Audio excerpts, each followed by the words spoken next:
Their names are shown. Please put that name at the top of your card.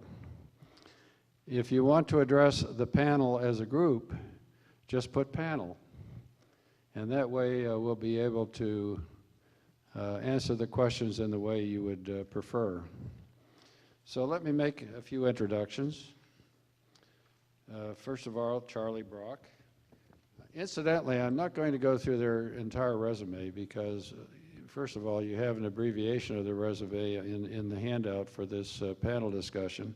I'm only going to touch on 3 things for each panelist. So for Charlie, he serves as Launch Tennessee's president and CEO.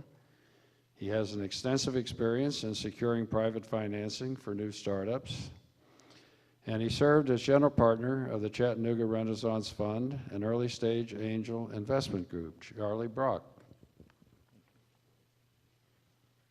Next is Dr. Stephen Canfield. Steve is professor of mechanical engineering at TTU. He leads a number of innovation initiatives at the university, and he has a number of active NSF I-Corps grants, which stands for Innovation Corps grants, which I'm sure he'll say something about in his remarks.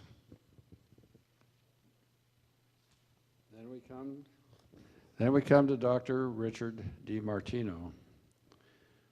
Richard holds the Albert J. Simon Endowed Chair for Innovation and Entrepreneurship at Rochester Institute of Technology.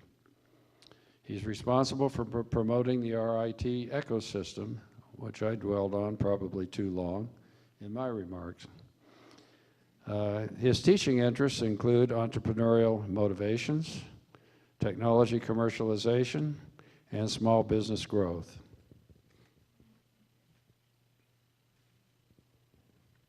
Next is Dr. James Roberto, who's Associate ORNL Director for Science and Technology Partnerships. He's responsible for industrial and university partnerships, technology transfer, economic development, patents and licensing, and graduate education support. That's probably more than 3 things. He maintains close relationships with the University of Tennessee in joint interdisciplinary research.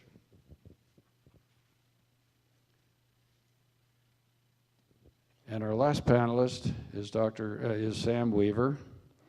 He's founder and president of Proton Power Incorporated, a renewable energy company. He describes himself as a serial entrepreneur, having funded and managed over a dozen companies. His recent focus is on producing renewable green energy and recovering waste heat to produce electricity. With those introductions, let me now go to the lead-in questions, starting with Charlie. Charlie, what advice would you give aspiring entrepreneurs in acquiring early-stage financing, and how would you judge the merit and sustainability of their business plan? Also, would you describe Launch Tennessee and explain what that's all about? Sure. How much time do I have? I'm just kidding. Take it as it goes. I think 5 minutes. Yeah, that's roughly. fine. That's fine. In terms of, there's a lot in there. A couple things in terms of starting a business now and securing capital. It's never been cheaper to start a business than it is today. And I referenced Dr. Bement when he talked about buying the $10 URL and reaching out to people through social media networks. I would add also that getting a subscription to Amazon Web Services or Google, and all of a sudden you're on the cloud and you're running your business, and free rent at the local coffee shop. That's the path of a lot of the local technology entrepreneurs today. I'd also say that there's more early stage funding sources, both on a micro level, I'm going to say in Tennessee, as well as on a macro level than there ever have been. That runs the gamut from early stage seed and angel groups. Very pleased, and this gets into what Launch Tennessee does. We now have 9 angel groups around the state of Tennessee with about $40 million in capital. These are groups that have either been formed or new funds formed over the last 4 months. We've never had that level of early stage capital in Tennessee for the seed and angel groups. There's that.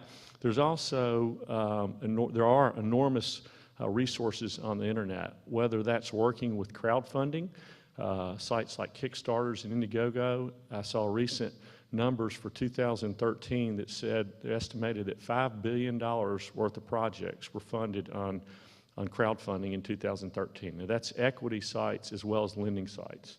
About 70% of that was here in the U.S. So there are also portals like GUST, G-U-S-T, and AngelList, where you can load your company information up and have access to investors all over the country. And there's enormous activity there. So that's really leveled the playing field for a lot of companies to get access to money, and made VCs have to get much more service-oriented and not just be access points. So in terms of what I'm looking for, and in terms of the merits of what I'm looking for, or what our angel investors are looking for, it's so hard to do significant due diligence at the really early stage. So what you're trying to assess is the team, number one, because generally the idea is going to change. Whether it's the market that you're going after, or the way that you're delivering the service or the product to the market, the business model, whatever it may be, there will be a change in there. So that you're looking for a team that has the skills and experience to address the market that they're trying to address, but also to hopefully weather the ups and downs and the changes that are inevitably going to occur on their path. The other thing that I'm looking at is the market. Are they going after a market that's big, that's growing, that seems ripe for disruption? And again, it may be product disruption, or it may be model disruption, or a way that they're taking the product to market. At the end of the day, I think investors are really looking at trying to get the balance between two equations. What is the cost to acquire a customer, and what is the potential lifetime value of that customer? Because you know you're going to have churn in your customers, you're going to have that attrition. So you need to make sure you've got enough margin between that cost and that lifetime value to absorb that and properly run the business. So those are just some of the things that I think investors are typically looking for. In terms of Launch Tennessee, we're really, what we're trying